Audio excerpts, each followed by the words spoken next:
Hello, Stephen Knights, and welcome to Sunday morning. Man, that feels weird. Normally on the weekends, we sleep until somewhere between 10 and 12. I was going to say a.m., but 12 is p.m. So 10 and 11:59 a.m. Today, we're up early. We got up around quarter after 7. We're going to pick up Thomas, and we're going over to the flea market here in Columbia. It's actually in Lexington, but Lexington and Columbia are like the same place. We're going to take a look at whatever they have there. And there's also a farmer's market. And I think there's actually another flea market. There's two more. There's really? three. There's the scary one, the nice one, and then this other one we hadn't heard of. Okay, so there's several flea markets. We're going to see how many of them we can see and see if there's anything cool. See if I can find any more video games. So that's the agenda. It should be pretty fun. Onward to flea market land. Montgomery. Flea market, Montgomery. It's just like a mini mall. Okay, so we're here with Thomas. Hi. We're at the Barnyard Flea Market, which is a little bare, honestly. I'm going to chalk it up to being here on Sunday instead of Saturday, but we'll see what they have. Who knows? Could be some. Like a big tree with a bunch of branches, so whatever way we want to go first. I should have called it the Tree Flea Market. No dogs allowed and no snakes. That's funny because you know that means it's been a problem in the past. We finished up at Barnyard relatively quickly, like 20 minutes. I did good though. I found Super Smash Brothers for N64 and Mario Tennis for N64 for $4 each. Good condition. So that was nice. We came over to Metro, and honestly, Metro looks busier and nicer than Barnyard. And there's a lot more people here, and it just seems larger. So we'll probably be here longer than we were at Barnyard. That's going to be my guess. So far, so good, I'd say. I'll get hit in the head with that. We got quite a good little bag of goodies here. I'll have to go through it later. Actually, I don't even know what I have because there was, at one moment, I bought like a huge pile of PS1 games for $2. Oh, what's that? So, I'm not even really sure what I have. But this flea market is interesting just in the sense that they have this crazy looking castle thing. And you can go in it, and there's apparently people selling stuff in there. So we're going to go in the creepy flea market castle.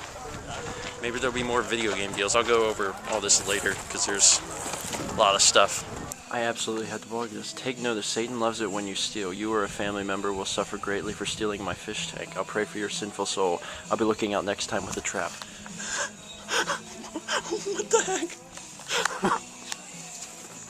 Oh, this is an amazing place. Oh, and it really is a castle because we have the little knights in shining armor all over the place. This is weird. We grabbed some lunch and came to the farmer's market, and here's proof that we came to the farmer's market. But we looked at the farmer's market and we didn't really find anything. Oh, Mal got some spice. And then we're done. Well, we finished up. The flea markets were fun. There was another flea market, and we actually drove out into the country to get to it and realized that it didn't exist. Well, it existed, but they weren't open.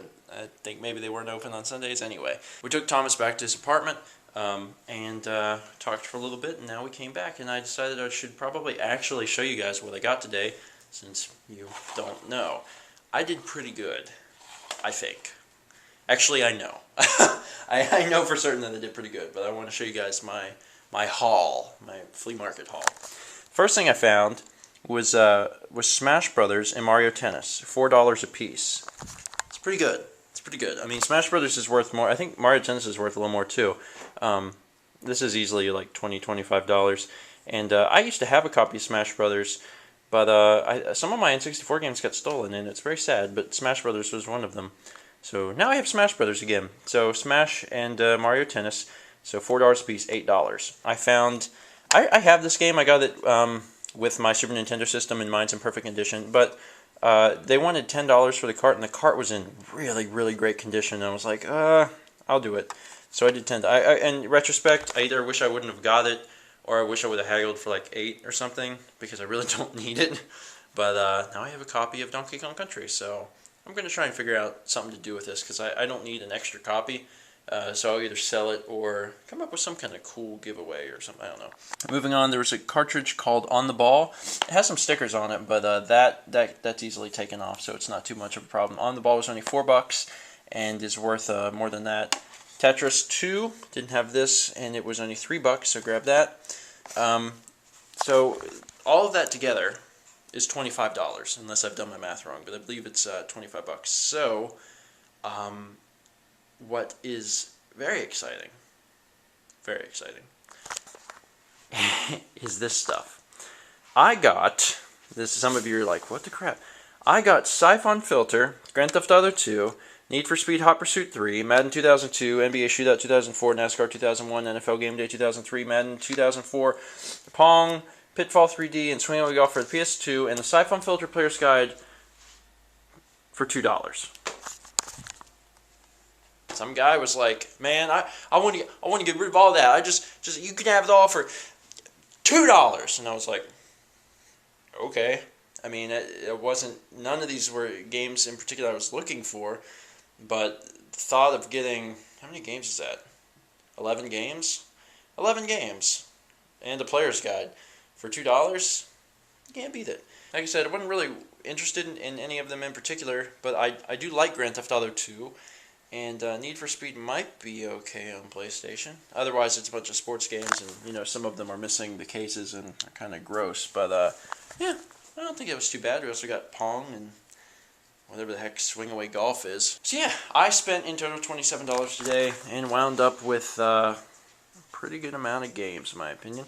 And like I said, I am going to do something with Donkey Kong Country. I love this game, and the LP comes out in just a few days. I don't know, maybe I could do some kind of giveaway or something with the cartridge related to the LP. I don't know, possibly. Anyway, there's still more planned for today. Mallory's going to make chicken gnocchi soup, the same one that they do at Olive Garden.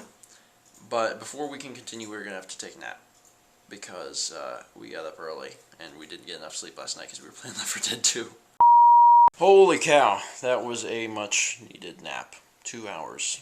It's very extensive. Anyway, we went ahead and got up and we filmed the daily packs that needed to be filmed, because we actually had, I think, 10 packs of cards, because we had the 5 Magic packs that Wally Cube sent in.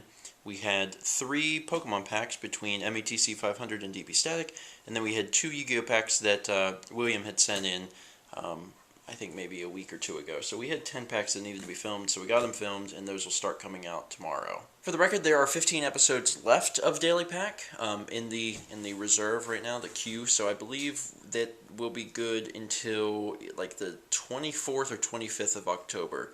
And that is when we'll run out of packs. So if ever you wanted to send a sponsored pack to Daily Pack, now would be a pretty good time, because we have about 2 weeks left of packs, and then we're dry. So if you want to send something in, especially Innistrad, because I get messages every day and people are like, where's the Innistrad packs? And I'm like, this is completely donation based. If you want to see Innistrad, you have to send them in.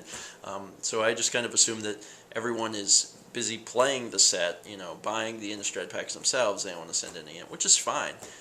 But it is completely, you know, donation based and run by you guys. So if the type of packs coming up aren't what you want to see, then you have to send them in. It's the way it works. Anyway, I was speaking earlier how we were going to make chicken gnocchi soup, and we are, but there's not much to show for it right now. But I am cooking chicken in there. That's it. But apparently we have to cook the chicken up, and then we can start chopping vegetables and put this soup together. And it's going to be mimicking the Olive Garden chicken gnocchi soup, which is probably my favorite soup of all time.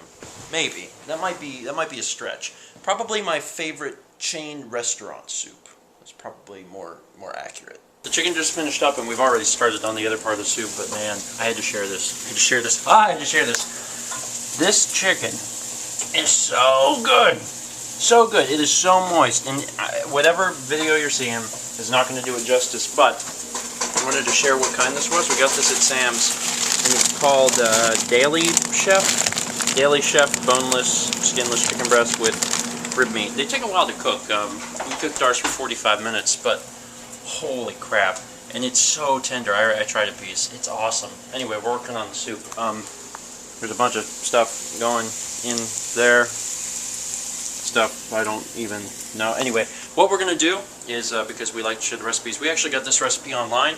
So instead of just listing all the ingredients and stuff in the description box, I'm going to put a link down there to the place that we got it. The only difference is that we're adding a pinch of nutmeg because apparently Mallory read somewhere online that that was the secret to why Olive Garden's chicken gnocchi was so good. So we're gonna try that. But a link to the site that we got it on is going to be down below. You can check it out yourself. So if we really like it, and you like chicken gnocchi soup, you like Olive Garden stuff, then give it a shot. Of course, as of right now, we don't know what it'll taste like, but we'll know pretty soon. The head is looking so awesome. So incredibly awesome. And then these are going to go in. This is the gnocchi. I think it's just gnocchi. But it may be gnocchi. I don't know. Maybe there's someone who can clear that up for us. But I believe it's just gnocchi. I don't know. But that's going to go in there, and then it's pretty much done, right? This goes in that thing. Okay, so we're right there. I missed this by about a second, and I'm sad I did. Although I'm also sad for Mouse food. But we finished it. Check it out. Oh man, it looks awesome. Mal was like, bring over the Parmesan and the salt and pepper. I was like, okay, so I go and grab it. Mal goes to put on some pepper. Blanc! The top fell right off. So that's unfortunate. But it's pretty easily fixed. You can just scrape off the top, you'll be fine. Probably. We also made some garlic bread. Well, makeshift garlic bread, basically. It's just bread we put some butter on and garlic powder. But yeah, you're going to have to scrape that off. But it looks awesome. It smells better than Olive Garden's. Seriously. Probably because of the additions you made to the chicken. So freaking good. So freaking good. Needs a little salt and pepper, but doggone. This is awesome. It should be noted that I did add seasoning to the chicken. I don't know if that makes any difference. But I'd say this is either on par with the restaurant's version or better. I'm completely serious. This is really, really good stuff. So, once again, if you're interested in making the Olive Garden chicken gnocchi soup for yourself, go down below. You can get it from the site we got it off of. Man, am fan. Also below. We'll put our additions of what we changed. Extra chicken, extra spinach, salt and pepper, nutmeg, and I seasoned the chicken. That's about it. So not crazy. It's good. It's good. Anyway, I'm going to go ahead and end it here. We're going to enjoy this awesome dinner. It's a pretty good end to a pretty good day. Today has been really awesome. We had a lot of fun with Thomas. Had a lot of fun going to the flea markets, and things were fun. But that's going to be it. I'll just leave you guys with the question of, do you guys like Olive Garden? And if you do, what is your favorite soup there? Which is, I guess, a kind of strange question, but it's pretty specific. But I'm a big fan of the chicken gnocchi. I've also liked the sausage soup. And I don't remember the zuppa toscana. It's good. And a lot of people rag on Olive Garden, which is okay because We worked at the competition. We worked at the competition, and honestly, Carrabba's is far better than Olive Garden in my personal opinion. But I really like Olive Garden soups. Anyway, so tell us your favorite Olive Garden soup, and I'll leave it at that. So let's be back tomorrow, shall we?